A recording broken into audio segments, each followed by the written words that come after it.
And finally, we all know working from home has become something of the norm for millions of workers around the world during the pandemic. But could that be about to change? During the heatwave here in Britain, plenty of people returned to offices to take advantage of the aircon because they didn't have anything at home.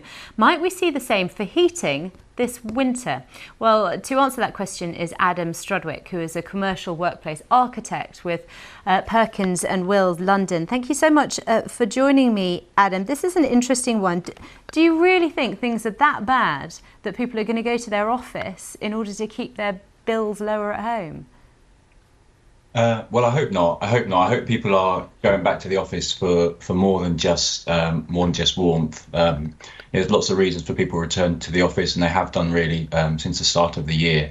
So no, we hope that people are going back to the office for a greater sense of community, for a better sense of belonging, for better education, and really the energy that we have when we're around people. But in the last sort of 18 months or so, lots of businesses have adapted their buildings and their office space in order to cope with more people being at home. If more people then go back in, can hybrid designed offices actually cope with more staff?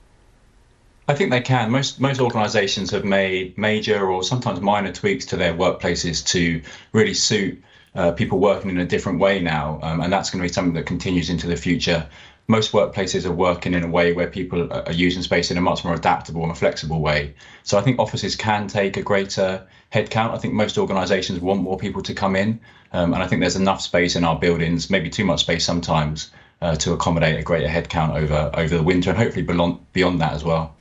Now, if employers actually like having their staff in the office, and one wonders sometimes, are there ways of designing workspaces in which you can comfortably add more people without it feeling like a hamster wheel and feeling like a human factory? Yeah, there are. I think lots of organisations are really focusing on their workplaces being much more adaptable. In the past, most offices were pretty fixed in how they operated, and now we're trying to create spaces which are much more fluid. People don't want to sit at a desk every day, so organisations are delivering kind of spaces that are more focused on different types of activities. And the great thing about adaptable buildings and adaptable offices is that they're more sustainable. If we can change buildings in a more easy way, then they become much more sustainable and used in a much more circular way, which is better for people, it's better for organisations, which often change, and it's also better for the environment. Adam, thanks so much. Thank you. Now, before I go,